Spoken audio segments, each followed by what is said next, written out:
With Yuji's current mini awakening, and with still things to come in terms of his development, Megumi ended up becoming a victim of one of the biggest plot twists of Sukuna stealing Megumi's body.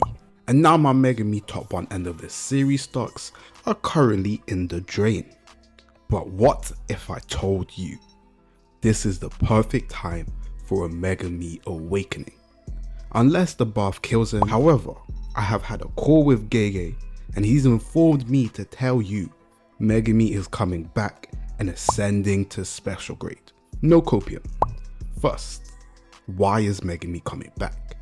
Since the recent chapters, I've been very confident on Megumi's coming back, with Sukuna's main goal to go and summon his real body with the bath procedure. But why do I think this? The bath seems to symbolize a method of separation through the current host. So in my opinion, he will first suppress Megumi, then eventually summon his real body through the medium of the 10 shadows. It would be a nice callback to the thing he needs from Megumi in Shibuya.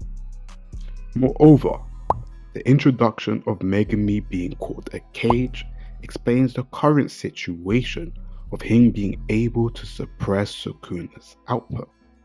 Now you may be confused to why this can happen so quickly, and from my assumption it can be explained by two possible theories. One, that Jacob's ladder attack from Angel weakened the hold Sukuna had over Megumi, which led him to capitalize and begin to fight back against Sukuna's soul. 2. Megumi's own willpower and being a Jujutsu sorcerer. The key thing explained to us is that it requires Megumi's soul to break for Sukuna to be able to incarnate in his body without the fear of pushback. But due to Megumi's nature as a character and being a Jujutsu sorcerer for long, it would not be surprising for him to regain his mental state and begin to focus on the mission at hand. We've seen this numerous times, but the most prominent being the after events of Shibuya with Yuji, where he knows he's to blame for the Sukuna rampage, but acknowledge there are more important things at stake, and this further highlights how good he is at controlling his emotions in high tension moments. This could give us earlier foresight that Megumi is not a person to be broken so easily, so in tandem with Angel's attack, it allowed him to fight back to protect his friends from Sukuna. So now, back to the question at hand. Why is Megumi coming back? Now I know the let fate toy with you and die like a fool is a prominent thing that could foreshadow a tragic conclusion for Megumi, but in my opinion, him dying here is ass. Now, there is some bias because he's one of my favorite characters, and just like people were assuming Yuji died after Sukuna's punch, I have faith in Gege to not kill off Megumi and for this to be a key part of his awakening. Before that, let me explain why I believe it would be a waste. First, Megumi's growth has been good. He started off as a person who would hold himself back and focus on winning fights regardless if he loses his life or not due to his trump card of Mahuraga. Every time it was in an inconvenient time, you would hear "with this treasure I summon," and well, it wasn't looking good for my boy.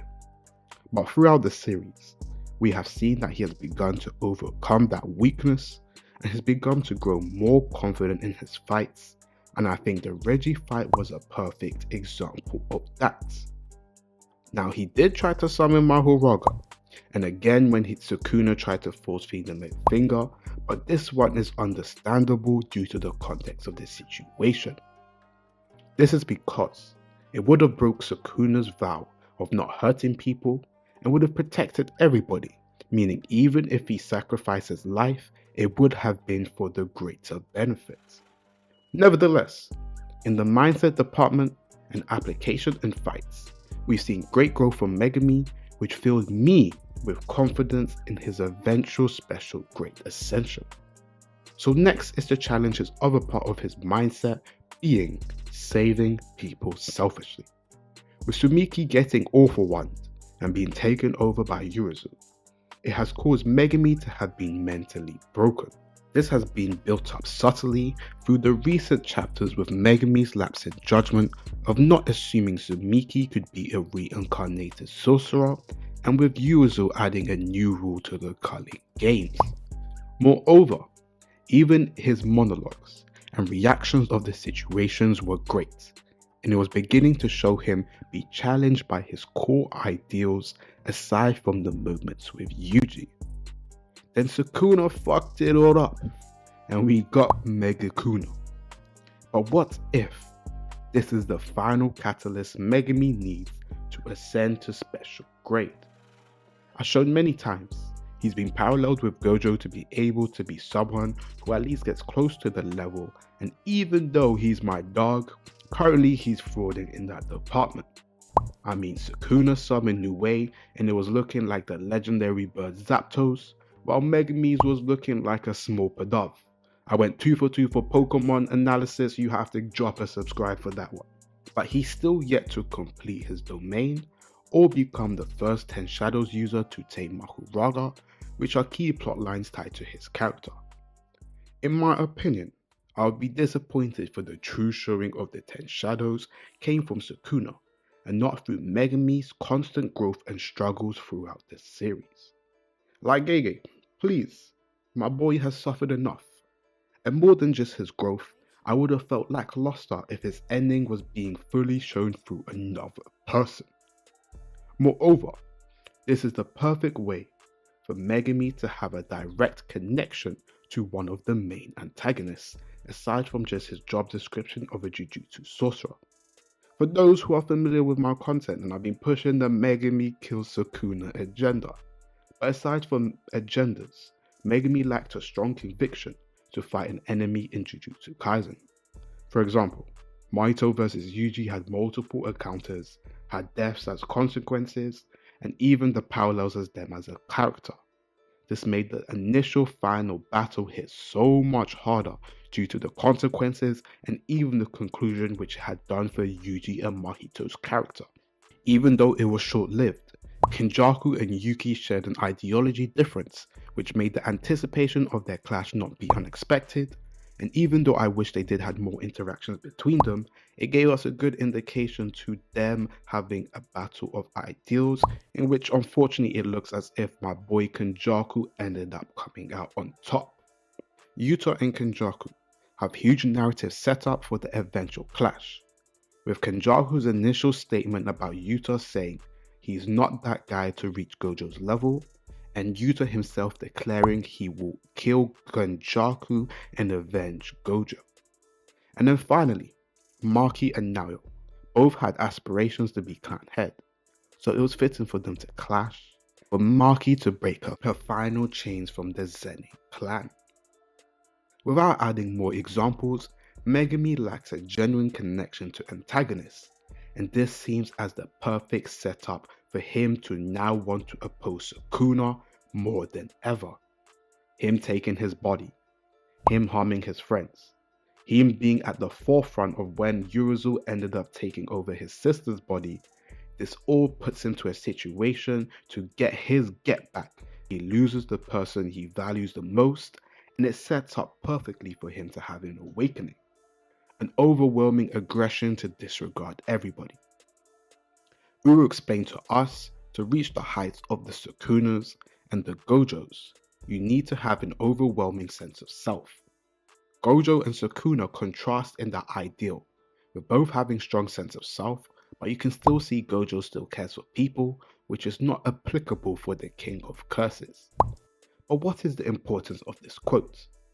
In my opinion, it shows the work through for Megumi to follow in Gojo's path, to have a stronger sense of self, but can still show care for those around him, which however, to become even more selfish in his ideals of saving people selfishly, which is contingent on him becoming stronger. If Megumi is to get his body back, the knowledge, the feats Sukuna has demonstrated with 10 Shadows should all be engraved on his body, and this will give him a direct guide to the true strength of the 10 Shadows and begin to fully awaken. This, unironically can become a mentoring session through the use of trauma for him to awaken his potential and to become a special grade monster. We've seen characters in deep emotional distress begin to awaken, and I believe this is the start of Megumi becoming a true monster, unless Gege blueballs me and when my boy dies, and you best believe I will be heated. But moreover, as I said before, I do hope Megumi is the one to tame Mahuraga, and Sukuna can just tame the other missing Shikigami if he is to still keep Megumi's body and the 10 Shadows technique. It meant that the plot lines of completing his domain, fully utilizing the 10 Shadows, being the first 10 Shadows user to tame Mahuraga, can all be great things for us to expect from Megumi, and I do have big faith in Megumi for Shigoru's awakening.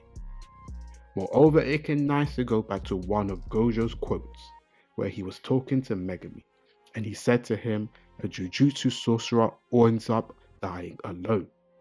Now, like I said, he has great parallels with Gojo, and because of this, the person closest to Gojo all end up suffering in some significant manner. Now, if we're going through a similar path of him being someone who parallels Gojo, and the person who is arguably being closest to Gojo with him being a key person in bringing him up in his life, Megumi could end up being suffering from a similar fate if he is to then now ascend to special grade and see how people he is close to have ended up being affected by his first decision of saving Yuji Itadori. But thank you guys for watching. What did you think of this video? And what did you think of the potential of Megumi coming back? Of course, this could all be over with the fact that he gets washed away with the bath and we never see him again. But I promise you, I will be so upset, and I do have faith in Gege to deliver in his character.